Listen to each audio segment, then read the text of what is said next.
Saudara-saudara, saya mau sampaikan komentar saya tentang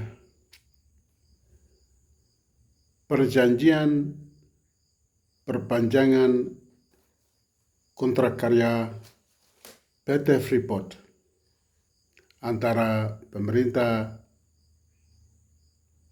Amerika Serikat dan pemerintah Indonesia. Itu pada tanggal 19 Februari 2026, Presiden Donald Trump dan Presiden Prabowo Subianto menandatangani kontrak kerja PT Freeport yang waktu yang cukup lama. Pertanyaan saya, mengapa Presiden Prabowo Subianto sangat ambisius? Saya mempunyai 4 alasan. Yang pertama,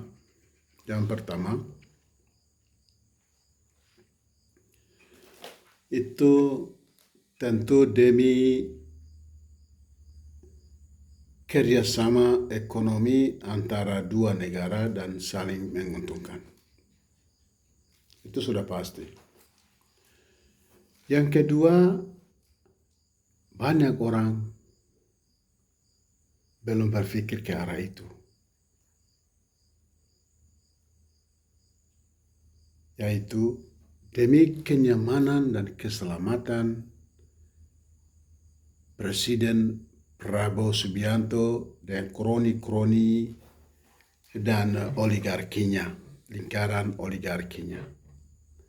Nanti saya akan jelaskan sebentar mengapa alasan ini.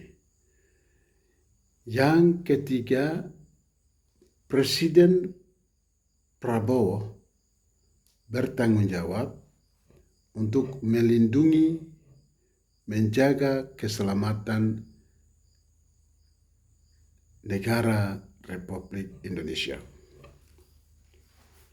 Yang keempat, Presiden Prabowo menjual kembali Papua kepada Amerika Serikat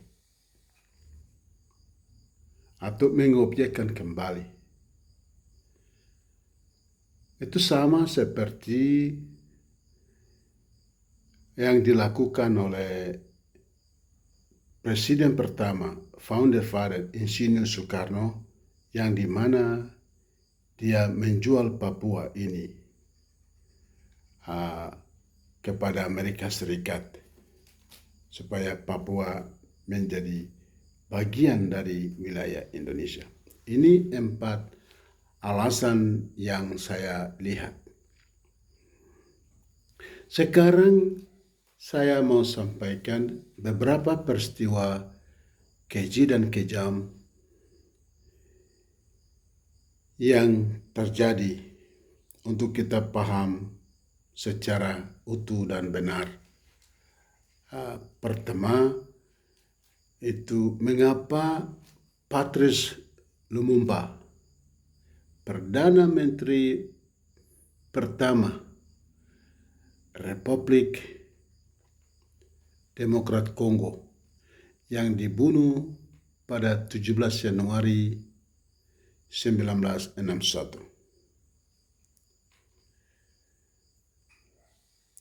Mengapa dia dibunuh? Karena 2 alasan. Dia orang yang berseberangan dengan negara kapitalis seperti Amerika Serikat. Dan Kongo itu kaya akan mineral, sumber daya alam. Sama seperti di tanah Papua Barat ini. Yang kedua, mengapa Sekjen PBB Dag Hammarskjöld itu ditembak mati bersama staf PBB di Kongo pada tanggal 17 atau 18 September 1961. Sekjen PBB Dag Hammarskjöld, dia membawa proposal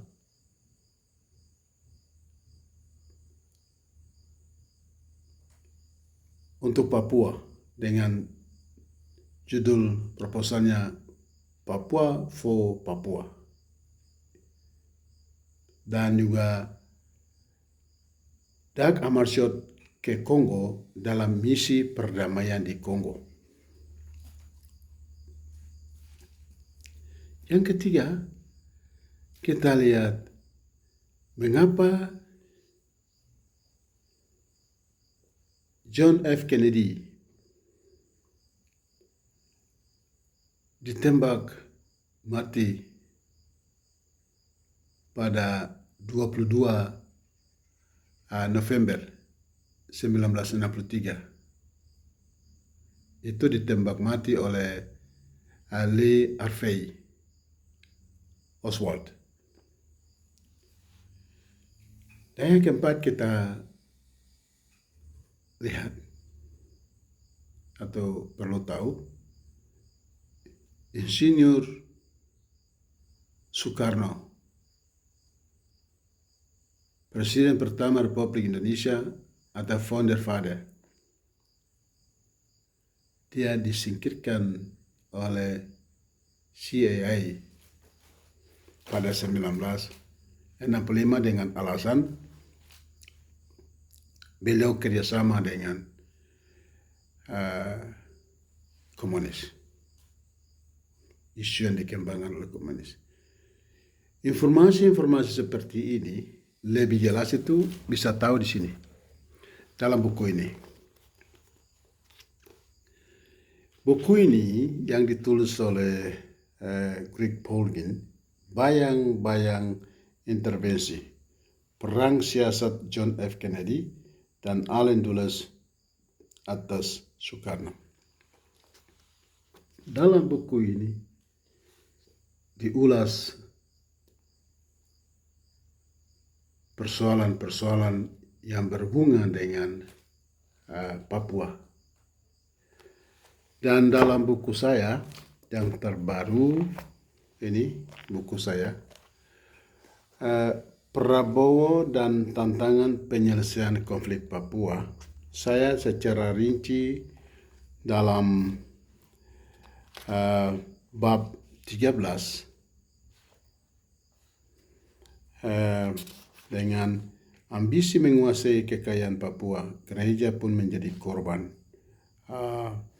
Di sini di halaman 104 saya jelaskan secara rinci mendetail orang-orang yang dari Patrice Lumumba sampai dengan dilengsarkannya Insinyur Soekarno dalam buku saya Prabowo dan Tantangan Penyelesaian Konflik Papua. Saudara-saudara, yang sesungguhnya atau sebenarnya Presiden Prabowo lakukan, jangan berada pada kesalahan-kesalahan yang lalu. Dia mengulang-ulang kesalahan ini. Perlu belajar atau pelajari, kalau tidak salah itu saya tahu Januari Agreement 1974 itu ada 3 kelompok ini, Amerika, PT Freeport, Indonesia dengan Papua atau masyarakat pemilik tambang Amungme dan Komoro. Mereka sudah lakukan perjanjian itu, Januari Agreement 1974 itu. Apakah ini sudah ada implementasi atau tidak? Ada pelaksanaan membagi hasil, bagaimana penduduk asli mendapat apa, Indonesia dapat apa, Amerika dapat berapa. Ini sampai seperti ini, Presiden Prabowo Subianto diharapkan evaluasi secara total, karena sudah dari sejak beroperasinya PT Freeport ini, itu kan sebelum PPRA, itu 7 April 1967. Ini. Jadi ini diharapkan supaya dievaluasi secara total, supaya masyarakat ini kita lihat masyarakat yang penghasil tambang terbesar urutan ketiga di dunia itu di Namangkawi atau Dugu-Dugu di orang asing bilang Tembagapura itu. Di situ tuh kita lihat itu menghasilkan tambang itu setiap hari itu berapa ton. Lalu presentasi itu orang asli Papua itu yang masyarakat Komoro dan Amume dapat berapa. Dan sama sekali tidak ada. Kesehatan hancur. Ekonomi hancur. Pendidikan hancur. Manusia melarat miskin, kemiskinan luar biasa. Air diracuni, gunung dihancurkan, hutan dihancurkan. Ini kompensasinya mesti ada. Saya berharap Presiden Prabowo Subianto berhikmat. Dan sekarang bagaimana ini Presiden pergi melakukan perjanjian kerjasama sampai 2061. Mari lihat ini yang sekarang keadaan yang sesungguhnya di sini. Kehidupan selama 63 tahun. Indonesia ada di Papua, tapi sumber daya alam dibawa keluar dari moncong senjata. Masyarakat di stigma dan dilabel dengan separatis makar OPM. Lalu apa sekarang KKB? Itu label-label yang digunakan untuk menakut-nakuti dan intimidasi teror terhadap kami. Seperti ini harus diperbaiki. Jangan objekkan kami lagi, jangan jual kami lagi, jangan miskinkan kami lagi, jangan membuat kami bodoh lagi. Ya.